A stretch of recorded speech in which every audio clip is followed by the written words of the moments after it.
más a un grupo de campesinos para provocar enfrentamientos sangrientos en las minas y por lo tanto para justificar la privatización de las minas.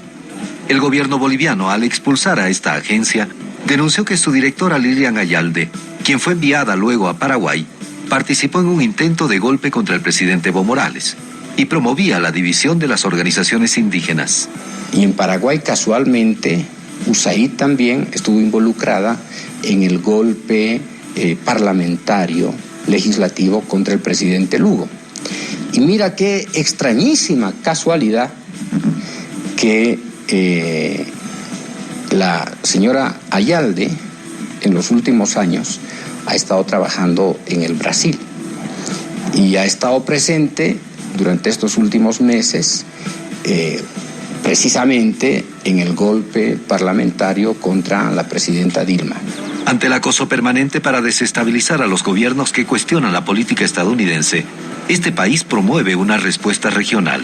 Tiene que convocarnos fundamentalmente a la Comisión de Defensa de UNASUR para discutir mecanismos de autodefensa regional. Bolivia es el segundo país que ha expulsado a la agencia estadounidense USAID. Rusia lo hizo el año 2012, también por injerencia en política interna.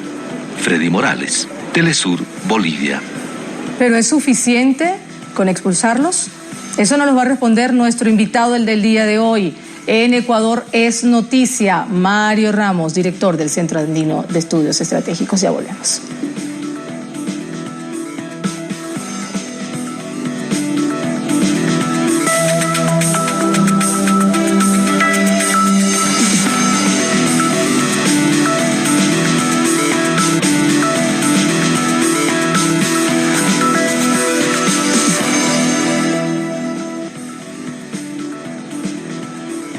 Estas organizaciones no gubernamentales tienen muchas excusas para penetrar en la política interna de nuestros países.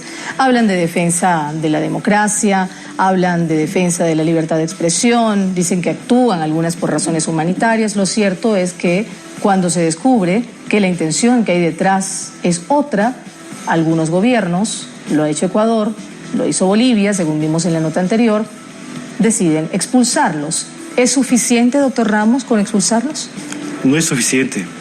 Yo creo que hay que pasar a tratar de identificar toda la arquitectura,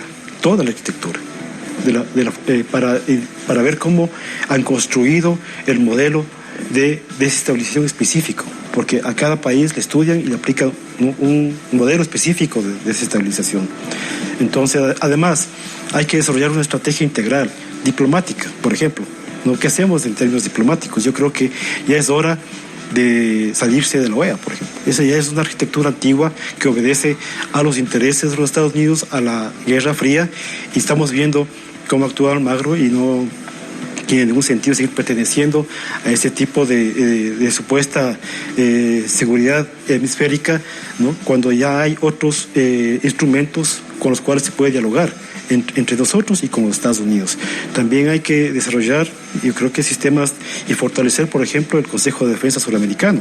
O sea, es toda una estrategia integral que se debería desarrollar, diplomática, militar, financiera, contar con el Banco del Sur, por ejemplo, que no se acaba de concretar, y definir internamente cómo se está estudiar, cómo se está tratando de destruir la democracia y la soberanía de los países. Yo creo que hay ejemplos. En Rusia, por ejemplo, se desarrolló una especie de ministerio para justamente estudiar este tipo de formas de injerencia, aunque esto debería también desarrollar los servicios de inteligencia, pero allá también se le dio el carácter más integral. O sea, no solo es un tema de seguridad, sino también es un tema político y social. ¿Qué pudiera hacer el Consejo de Defensa Suramericano en una situación como la de Brasil, por ejemplo? A ver, yo creo que eso es lo inteligente y lo sofisticado de la intervención.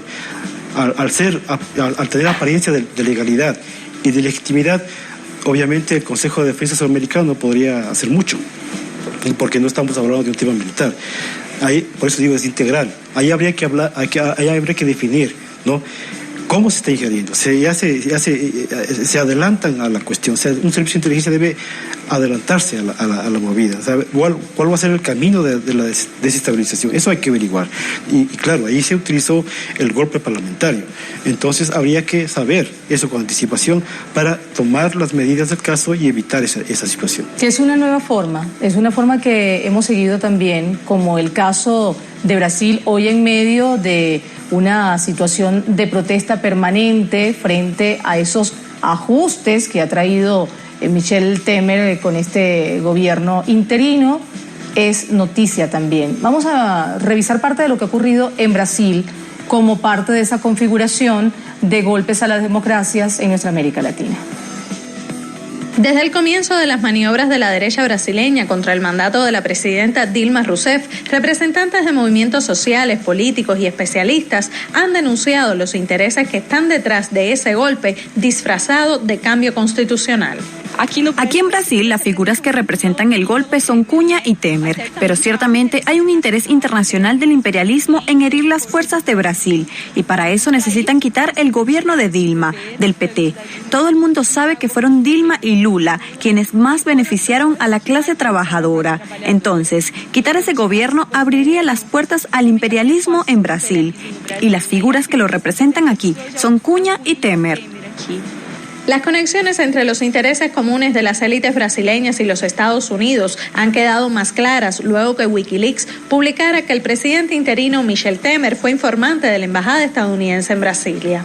La preocupación de Estados Unidos hacia el país suramericano se justifica con el aumento en los últimos años del comercio con naciones de Asia y África, con el papel de Brasil en los BRICS y en el proceso de integración latinoamericana, así como también la negativa a la participación de las gigantes petroleras norteamericanas en la extracción de crudo de la reserva presal.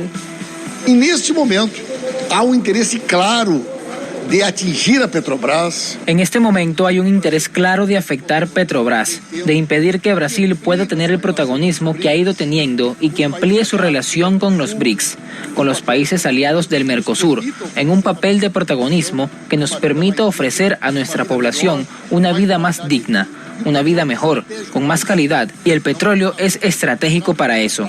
No hay dudas que detrás del lavallato hay un gran interés de desmontar grandes empresas brasileñas, nuestra autonomía, nuestra soberanía, y eso está siendo, sin dudas, un elemento que alimenta ese movimiento golpista que Brasil tiene hoy. Ese movimiento golpista que el Brasil hoy asiste. Según explicó la presidenta Dilma Rousseff en entrevista a Telesur, aún no existen evidencias concretas de que los Estados Unidos están envueltos específicamente en el proceso de juicio político. Sin embargo, para los especialistas, no caben dudas que el país norteño es uno de los mayores beneficiados con las políticas neoliberales del gobierno de Temer. Los intereses de Estados Unidos en Brasil son muy grandes. Lo que quieren, en última análisis, es hacer un acuerdo de libre comercio entre Estados Unidos y Brasil, como Estados Unidos ha hecho con todos los países de América Central, con Colombia, con Perú y con Chile, además de otros países en otras regiones. Pero lo quieren con Brasil, que es la mayor economía de América Latina, y que al mismo tiempo, yo diría, destruir al Mercosur.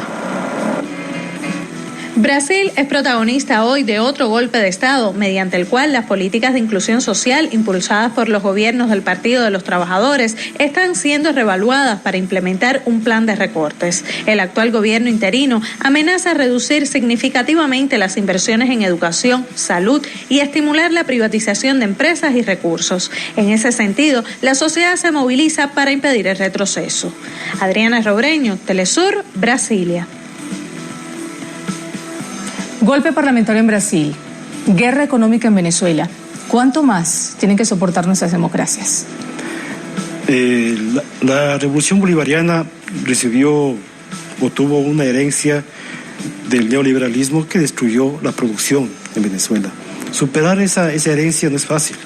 Se pudieron haber cometido errores en ese proceso, pero una cosa diferente es un proceso que busca superar esa herencia histórica de pobreza, de una visión rentista de la economía en el marco de una guerra económica, y otra cosa es superar si fuera una situación normal. O sea, hay dos situaciones completamente diferentes, hay dos escenarios, ¿no? Es muy difícil, por eso es lo complicado y por eso se atenta a la seguridad de los estados, ¿no? Cuando hay una injerencia y justamente, como decíamos hace un momento, se aprovecha de esa debilidad para provocar más caos económico, ¿sí? Ese es lo problemático de esta situación, de este tipo de injerencia. Entonces, no es lo mismo, insisto, ¿no?, en un proceso normal, ¿no?, de esfuerzos normales para superar problemas históricos cuando hay una intervención extraña en esa situación. Entonces, como decía Sherman Ken, un clásico de la inteligencia, la guerra no solo es política, la guerra no solo es militar, también hay guerras económicas, comerciales, financieras. Entonces, eso es lo que están aplicando en Venezuela. Es el doctor Mario Ramos, director del Centro Andino de Estudios Estratégicos, nos ha acompañado en este cierre de programa. Es mucho lo que está en juego en Latinoamérica. Doctor, muchísimas gracias. Gracias. Feliz noche. A ustedes también. Sigan de cerca cada uno de los especiales informativos que sobre el tema tiene Telesur. Es tema Telesur. Latinoamérica en juego. Ecuador es noticia. La CIA en Ecuador. Latinoamérica es noticia. La CIA en América Latina. Tengan todos una feliz noche.